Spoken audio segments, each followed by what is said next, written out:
Hello friends, तो पिछले video में हम लोगों ने हेल्थ इंश्योरेंस के बारे में बात करी थी। वीडियो लंबा ना हो इसलिए पिछले वीडियो में हम लोगों ने बहुत ब्रीफ जानकारी ही दी थी।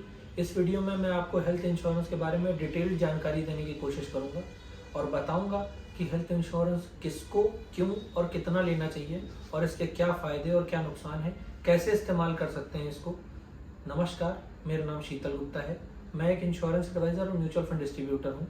तो चलिए शुरू करते हैं आज का डिस्कशन। तो सबसे पहले ये जान लेते हैं कि हेल्थ इंश्योरेंस है क्या। तो हेल्थ इंश्योरेंस एक तरह का एग्रीमेंट है जो कि आपके और आपके बीमा कंपनी के बीच होता है, जिसके अंदर आपके परिवार में किसी को भी हेल्थ से रिलेटेड कोई अगर प्रॉब्लम होती है जिसमें हॉस्पिटल में एडमिट करने की नौबत आती है, तो उस केस में बीमा कंपनी आपके खर्चे जो भी होंगे हॉस्पिटल से रिलेटेड, जैसे कि जिसमें मेडिकल टेस्ट हो सकते हैं, दवाएं हो सकती हैं, डॉक्टर की कंसल्टेंसी फीस हो सकती है, एम्बुलेंस का खर्च हो सकता है, हॉस्पिटल के रूम रेंट का खर्चा हो सकता है और भी बहुत सारे खर्चे होते हैं। वो सारे खर्चे हेल्थ इंश्योरेंस कंपनी आपके कवर करती है और इन सारी चीज़ों को कवर करने के लिए वो आपसे एक प्रीमियम चार्ज करते हैं। तो अब आ जाते हैं इसके बेनिफिट्स के ऊपर। तो हेल्थ इंश्योरेंस का सबसे पहला बेनिफिट ये है कि आपकी सेविंग्स खत्म नहीं होती हैं इन केस ऑफ इमरजेंसी। अगर मान लेते हैं आपके परिवार में किसी को हेल्थ से रिलेटेड कोई प्रॉब्लम होती है, तो उस केस में आप भी जानते हैं कि आज की डेट में मेडिकल एक्सपेंसेस कितने ज़्यादा हो गए हैं। किसी भी तरह की अगर क्रिटिकल इलनेस हो या किसी तरह की सर्जरी करानी हो तो आपको 5 या 10 लाख रुपए आराम से कभी भी खर्च हो सकते हैं।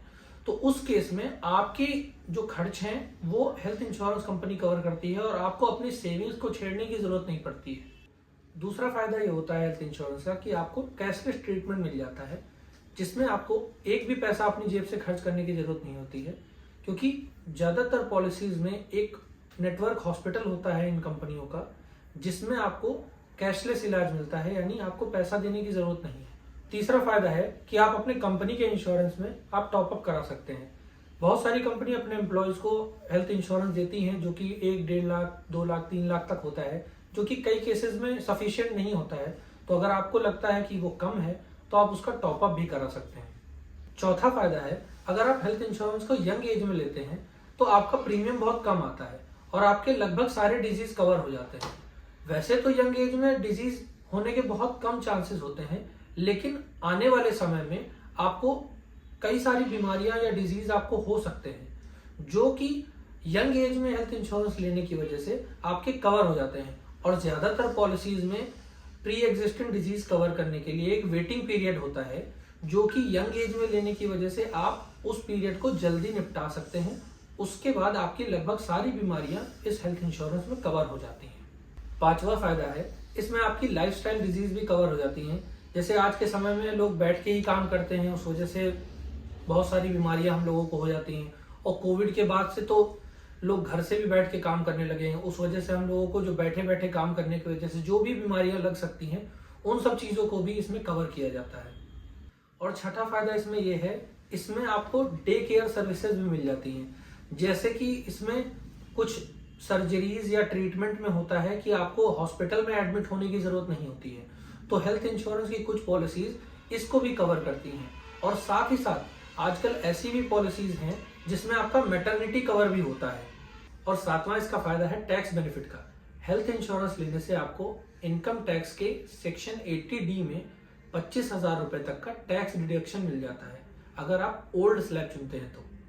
हालांकि ये बहुत बड़ा फायदा नहीं है, लेकिन कुछ लोगों के लिए फायदेमंद हो सकता है। तो अब बात कर लेते हैं आपको हेल्थ इंश्योरेंस लेने समय क्या क्या चीज़ों का ध्यान रखना चाहिए। सबसे पहले तो आपको ये देखना चाहिए कि आप जो पॉलिसी खरीद रहे हैं उस पॉलिसी में आपके नियर बाई जो भी हॉस्पिटल हैं उसमें कैशलेस इलाज लेने की सुविधा मिल रही है या नहीं। दूसरी चीज़ जो आपको ध्यान देनी है हेल्थ इंश्योरेंस पॉलिसी लेने के समय, वो ये है कि आपकी पॉलिसी में pre and post hospitalisation cover हो रहा है कि नहीं। प्री एंड पोस्ट हॉस्पिटलाइजेशन ये होता है जैसे कि आपका इलाज के दौरान जो खर्च हो रहा है वो तो इंश्योरेंस पॉलिसी में कवर होता ही है। इसके अलावा 30 से 60 दिन का एक पीरियड जो आपका इलाज से पहले का होता है, जिसमें आपके कुछ खर्चे हो सकते हैं, जैसे कि डॉक्टर की कंसल्टेशन फीस हो सकती है, डायग्नोस्टिक टेस्ट हो सकते हैं या फिजियोथेरेपी हो सकती है, इन सब चीज़ों को भी कवर किया जाता है। पोस्ट हॉस्पिटलाइजेशन में भी सेम यही चीज़ होती है, जैसे कि आपके डॉक्टर की कंसल्टेशन फीस हो सकती है, मेडिकल टेस्ट हो सकते हैं या फिजियोथेरेपी होती है, वो भी कवर होती है। और प्री हॉस्पिटलाइजेशन आपको 30 से 60 दिन तक का मिल सकता है और पोस्ट हॉस्पिटलाइजेशन आपको 60 से 180 दिन तक का मिल जाता है बहुत सारी पॉलिसीज में। इसके बाद आपको ध्यान देना है कि आपकी पॉलिसी में डे केयर फैसिलिटी है या नहीं। कुछ सर्जरीज आज की डेट में एक ही दिन में हो जाती हैं, जिसके लिए आपको रात में एडमिट होने की जरूरत नहीं है, और कुछ पॉलिसीज में आजकल ये कवर नहीं होता है। तो पॉलिसी लेते समय आपको ये ध्यान रखना है कि आपकी पॉलिसी में डे केयर सर्विसेज हों। उसके बाद आपको ध्यान देना है कि आपकी पॉलिसी में किसी भी तरह की कैपिंग तो नहीं है। जैसे कि आज की डेट में हॉस्पिटल के रूम रेंट बहुत ज़्यादा होते हैं, लेकिन कुछ पॉलिसीज में होता क्या है कि उसमें पहले से मेंशन होता है कि आप 1 से 2,000 रुपए तक का रूम रेंट ही वो पॉलिसीज कवर करती हैं। इसके बाद आपको ये भी ध्यान देना चाहिए कि आपकी पॉलिसी में किसी भी तरह का को पेमेंट का तो ऑप्शन नहीं दे रखा है। को पेमेंट का मतलब ये होता है जैसे कि आपने 1 लाख रुपए का कोई इलाज कराया, तो आपकी पॉलिसी में अगर 10% का को पेमेंट का ऑप्शन दे रखा है, तो आपको 1 लाख रुपए के इलाज पे इंश्योरेंस कंपनी सिर्फ 90,000 रुपए ही पे करेगी। 10% पैसा आपको देना पड़ेगा। तो आपको ये पहले से देख लेना चाहिए कि आपकी पॉलिसी में को पेमेंट का ऑप्शन है या नहीं। इसके बाद हम बात कर लेते हैं प्री एग्जिस्टिंग डिजीज के बारे में। प्री एग्जिस्टिंग डिजीज में जैसे कि आपको पहले से कोई बीमारी हो सकती है, जैसे कि आपको डायबिटीज है या किसी भी तरह की कोई बीमारी है, तो हेल्थ इंश्योरेंस लेते समय वो आपको डिस्क्लोज करनी होती है।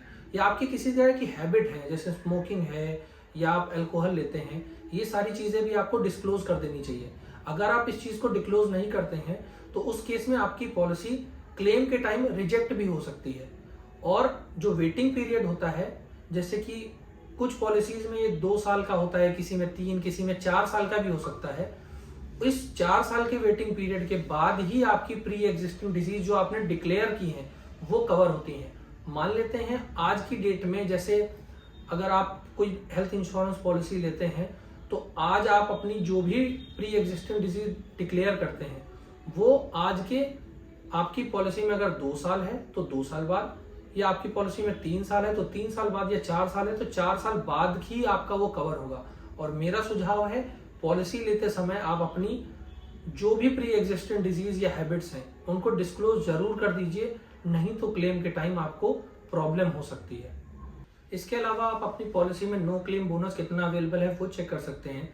जैसे कि आप जैसे पॉलिसी लेते हैं और आप पूरे साल कोई क्लेम नहीं लेते हैं, तो उस कंडीशन में हेल्थ इंश्योरेंस कंपनी आपको या फिर आपके अगले साल के जो प्रीमियम है उसमें कुछ डिस्काउंट दे देती है, या फिर आपको कुछ बोनस दे देती है। मान लीजिए आपका 5 लाख रुपए का हेल्थ इंश्योरेंस है और आपने पूरे साल कोई क्लेम नहीं लिया, तो हेल्थ इंश्योरेंस कंपनियां कोई कंपनियां 10% तो कोई 20% तक का आपको बोनस दे देती हैं। तो अगले साल आपकी पॉलिसी अगर 10% के हिसाब से बढ़ी तो 5 लाख की पॉलिसी 5.5 हो सकती है। अगर 20% के हिसाब से बढ़ी तो आपकी 5 लाख की पॉलिसी 6 लाख की हो सकती है। या कुछ कंपनियां आपको डिस्काउंट दे सकती हैं, जैसे आपका जो भी प्रीमियम है उसमें अगर वो नो क्लेम बोनस के लिए आपको 10% का डिस्काउंट देती हैं तो आपको उसका भी बेनिफिट मिल सकता है। तो आप ये नो क्लेम बोनस का बेनिफिट आपकी पॉलिसी में है या नहीं है ये भी देख लिए, तो आपके लिए बहुत फायदेमंद रहेगा। इसके अलावा आपको कुछ पॉलिसीज में प्रिवेंटिव हेल्थ चेकअप मिल जाता है, जिसमें आप अपने हेल्थ चेकअप करा सकते हैं, जिससे आपको भी ये पता चल जाता है कि आपके शरीर में कोई दिक्कतें तो नहीं आ रही हैं, और वो हेल्थ इंश्योरेंस कंपनी के लिए भी बेनिफिशियल है। उसको पहले से पता होता है कि आपको कोई दिक्कतें आ रही हैं या नहीं। तो ये दोनों के लिए विन विन सिचुएशन होती है। तो आप ये फीचर भी अपनी पॉलिसी लेते समय देख सकते हैं। अब इसके बाद बात आती है कि आपको कवर कितना लेना चाहिए। तो देखिए, ये बहुत सारे फैक्टर्स पे डिपेंड करता है, जैसे कि आपकी एज कितनी है, या आपकी फैमिली में कोई मेडिकल हिस्ट्री है या नहीं, आपकी कोई प्री एग्जिस्टिंग डिजीज है या नहीं, आपका नेचर ऑफ जॉब कैसा है, उसमें कोई डेंजर तो इन्वॉल्व नहीं है, आपकी इनकम कितनी है, या फिर आपका लाइफस्टाइल कैसा है। इन सब चीजों को देखते हुए ही आपको अपना हेल्थ इंश्योरेंस कवर डिसाइड करना चाहिए। अब हम लोग कुछ थंब रूल की बात कर लेते हैं, जिसमें अगर आप इंडिविजुअल हैं तो आपको कम से कम 3 लाख से 5 लाख तक का कवर जरूर ले लेना चाहिए। और इसके अलावा अगर आप अपनी पूरी फैमिली का कवर लेना चाहते हैं, जिसमें आप 2 अडल्ट और 2 बच्चे हो सकते हैं, उसमें आपको कम से कम 5 से 10 लाख रुपए का कवर जरूर लेना चाहिए। और इसके अलावा आपका जो कवर है वो आपके लाइफस्टाइल और इनकम पे डिपेंड करता है, और आप उसको अपनी इनकम और लाइफस्टाइल के हिसाब से मैनेज कर सकते हैं। अगर आपका लाइफस्टाइल काफी अच्छा है तो तो आपको 5-10 लाख में काम नहीं चलने वाला है, आपको थोड़ा बड़े समय शॉर्ट के लिए प्लान करना चाहिए। इसके अलावा एक बात को और ख्याल रखिएगा आप, अगर आपके पेरेंट्स हैं जो 50 या 60 के ऊपर हैं, उनके लिए आप सेपरेट पॉलिसी ही लीजिएगा, अपनी पॉलिसी में उनको इंक्लूड मत करिएगा, नहीं तो आपका प्रीमियम भी बढ़ सकता है। तो अब बात कर लेते हैं हमें हेल्थ इंश्योरेंस पॉलिसी लेनी कैसे है। तो एक बात ध्यान रखिए, आपको कोई भी पॉलिसी जो सस्ती है वो जरूरी नहीं कि अच्छी ही हो, इसलिए आपको जब भी कोई पॉलिसी लेनी है तो किसी ऐसी कंपनी में से लेनी चाहिए जिसकी एक ब्रांड वैल्यू हो, क्योंकि पॉलिसी लेते समय आप एक पॉलिसी नहीं, साथ ही साथ एक प्रॉमिस खरीद रहे हैं जो कि आपके बुरे समय में काम आने वाला है। और पॉलिसी लेते समय किसी भी कंपनी का आपको क्लेम सेटलमेंट रेशियो देख लेना चाहिए, जो कि आपको IRDA की वेबसाइट पे मिल जाएगा। और क्लेम सेटलमेंट जिस भी कंपनी का सबसे ज्यादा होगा, उस पॉलिसी में आपको क्लेम मिलना उतना ही आसान रहेगा। तो ये ध्यान रखिए, जिस भी कंपनी का क्लेम सेटलमेंट रेशियो अच्छा है, आप उसी कंपनी का हेल्थ इंश्योरेंस लेने की कोशिश करें। तो अब मुझे लगता है कि मैंने लगभग हेल्थ इंश्योरेंस से जुड़े सारे पॉइंट्स कवर कर लिए हैं, लेकिन फिर भी अगर आपकी कोई क्वेरी रह गई है तो आप नीचे कमेंट में जाके जरूर अपनी क्वेरी लिखिए, मैं आपको रिप्लाई करूंगा। और अगर आपको ये वीडियो अच्छा लगा तो इस वीडियो को लाइक कीजिए और आगे आने वाले वीडियोस को देखने के लिए इस चैनल को सब्सक्राइब कर लीजिए। और अगर आपकी कोई भी हेल्थ इंश्योरेंस, लाइफ इंश्योरेंस या म्यूचुअल फंड से जुड़ी कोई भी क्वेरी है तो आप नीचे डिस्क्रिप्शन में दिए हुए लिंक पे जाके अपनी डिटेल्स को सबमिट कर दीजिए, आपकी जानकारियां हमें मिल जाएंगी और हम आपसे जल्दी ही संपर्क करेंगे। Thank you for watching, happy investing.